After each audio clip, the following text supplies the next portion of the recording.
A recent survey has revealed that around half of Europeans view US President Donald Trump as an enemy of Europe. The extraordinary concentration of American military power in the Persian Gulf has reached an unprecedented level.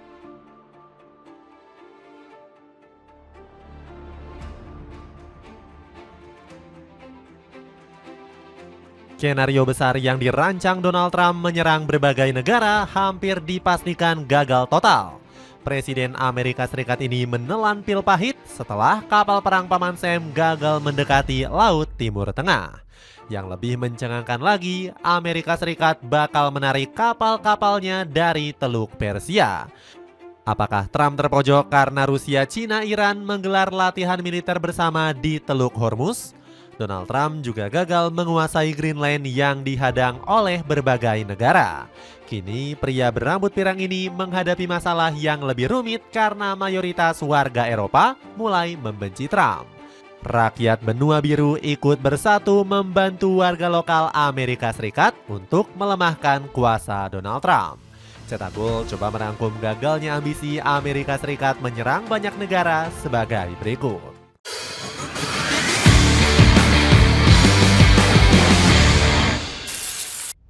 Ancaman serangan ke Iran yang hanya omong kosong. Donald Trump pernah berkata dirinya bakal menyerang Iran paling cepat tanggal 1 Februari. Lihatlah bagaimana Badan Intelijen Amerika Serikat menyampaikan pernyataan tersebut. Paling cepat penyerangan ke Iran dilakukan pada hari Minggu, merujuk pada tanggal 1 Februari sesuai dengan keputusan akhir Gedung Putih, tulis pernyataan intelijen Amerika. Sampai tanggal yang ditentukan, Amerika Serikat hanya omong kosong saja untuk menyerang Iran. Bukan mengharapkan perang pecah, tetapi mari kita ulik penyebab Trump belum menyerang Iran. Usut punya usut, Trump dihadang oleh negara-negara yang berpihak kepada Iran. Sebut saja Rusia yang siap mengamankan uranium tanah Persia dari ancaman serangan Amerika Serikat. Bersumber dari Reuters, pihak Kremlin tidak akan membiarkan Trump menyerang pabrik uranium. Dmitry Peskov bilang jika serangan ini dilaksanakan maka akan mengancam kehidupan umat manusia. Juru bicara Kremlin ini mengingatkan Rusia untuk mengurangi dampak yang ditimbulkan. Kali ini kita harus mengapresiasi langkah negeri beruang merah karena telah menyelamatkan jutaan kehidupan. Kalau kamu bayangkan, dampak dari ledakan nuklir bisa dilihat dari kota Hiroshima dan Nagasaki. Belum cukup sampai di situ, Rusia juga turut membantu Iran mengusir kapal induk Amerika. Negeri beruang merah terlihat menggelar latihan militer bersama Cina-Iran di Selat Hormuz. Fregat kelas Admiral Goskov dari Angkatan Laut Rusia disiagakan penuh. Admiral Goskov adalah fregat modern kelas kakap yang menjadi andalan Angkatan Laut Rusia. Kapal ini dilengkapi rudal hipersonik Zikron dan sistem anti kapal selam. Dilansir dari Sprinter News, Iran juga mengerahkan kapal induk drone Shahid Bagheri ke Teluk Persia. Teknologi ini memang murah tapi sudah bisa melumpuhkan armada-armada mahal Paman Sam. Kami tidak butuh kapal seharga miliaran dolar. Cukup dengan drone buatan sendiri, kami bisa bikin kapal kalian jadi rongsokan, kata Ali Reza selaku insinyur militer Iran. Sedangkan China juga menurunkan beberapa alutsista tempurnya di Selat Hormuz. Hasilnya kamu bisa melihat sendiri.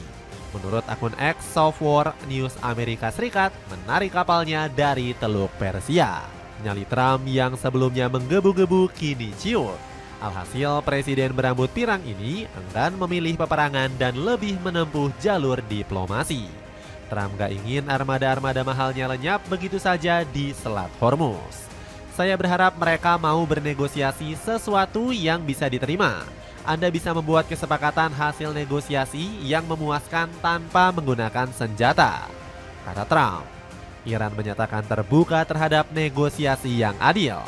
Ayatollah Khamenei enggan begitu percaya dengan ucapan Trump yang sewaktu-waktu bisa berubah. Khamenei meminta Amerika Serikat untuk tidak melemahkan pertahanan Iran ataupun dibatasi. Tetapi sekutu Paman Sam yakni Israel meminta hal yang berbeda. Negeri Zionis menghubungi Trump untuk sekarang juga menyerang Iran tanpa kompromi. gagal menguasai Greenland di hadang negara Eropa. Kita mungkin sudah lupa dengan rencana Trump yang ingin mencaplok Greenland. Berita ini benar-benar redup karena sampai akhir Januari kemarin belum ada laporan lanjutan. Jan Fredrik Nielsen masih meminta seluruh Eropa untuk siaga terhadap ancaman. Perdana Menteri Greenland ini mengatakan niat Amerika untuk mencaplok kawasan gurun salju ini sudah ciut. Apakah menurunnya nyali Trump disebabkan karena perlawanan dari Denmark?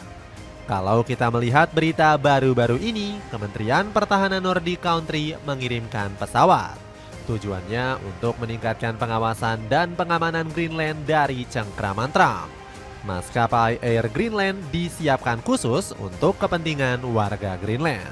Pesawat ini juga nggak hanya menjadi pengangkut orang, melainkan juga mengangkut beberapa senjata perang. Apakah ini merupakan respon siaga dari Denmark karena satu ucapan Trump? Sang presiden baru-baru ini mengklaim 3 wilayah yang akan menjadi bagian negara Amerika. 3 kawasan tersebut adalah Kanada, Venezuela, hingga Greenland. Saya ingin menjadikan Kanada sebagai negara bagian ke-51, Greenland menjadi negara bagian ke-52, dan Venezuela menjadi negara bagian ke-53, kata Trump. Sebagai informasi, Trump menyampaikan pendapatnya hanya bercanda di sela-sela pertemuan dengan JP Morgan. Apa penyebab Trump bisa tiba-tiba melunak terhadap negara Eropa? Sang presiden bahkan berencana untuk membatalkan ancaman tarif terhadap Eropa. Langkah ini diambil setelah Trump bertemu dengan Sekretaris Jenderal NATO, Mark Rutte.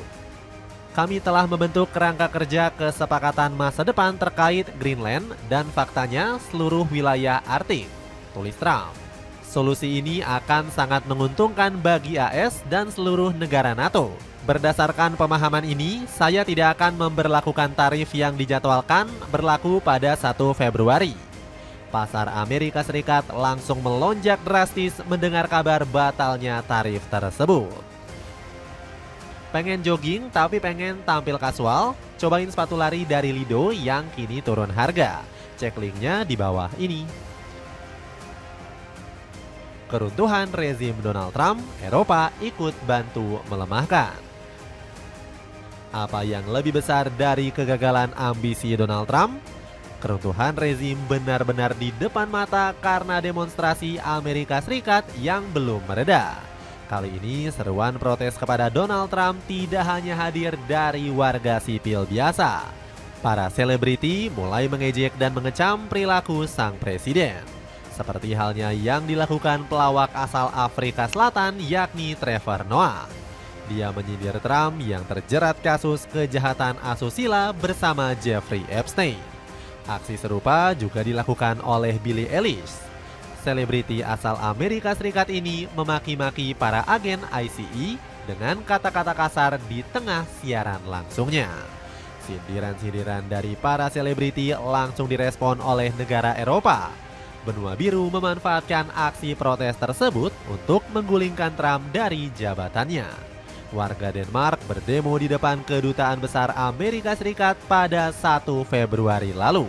Nggak hanya berdemo, Eropa juga mengambil satu kebijakan untuk meruntuhkan Trump. Benua Biru pelan-pelan ingin terbebas dari ketergantungan Amerika Serikat. Mario Draghi mengatakan sudah saatnya Eropa harus bangkit terlepas dari cengkraman Amerika. Inggris dan Uni Eropa punya nilai dan tujuan yang sama dalam hal ekonomi, perdagangan, dan keamanan, dan beliau menekankan perlunya bekerja sama berbicara dengan satu suara, kata mantan Perdana Menteri Italia ini. Untuk urusan ekonomi, benua biru jangan ditanya. Berdasarkan daya beli, Eropa tidak kalah dengan Amerika Serikat.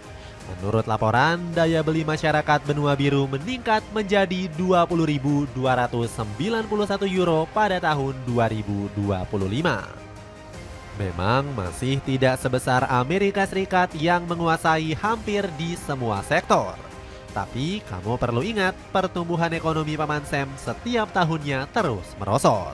Ekonomi Amerika Serikat saat ini hanya menyumbang sekitar 25% dari PDB global. Itu turun drastis pada tahun-tahun sebelumnya sejak tahun 1970. Pengen cari sepatu sneakers dengan model vintage? Cek informasinya untuk dapatkan harga termurah. Itulah ulasan gagalnya ambisi Amerika Serikat menyerang banyak negara. Bagaimana pendapatmu? Akankah ini menjadi pelajaran untuk Donald Trump untuk mengurungkan niatnya? Coba tulis pendapatmu di kolom komentar di bawah ini.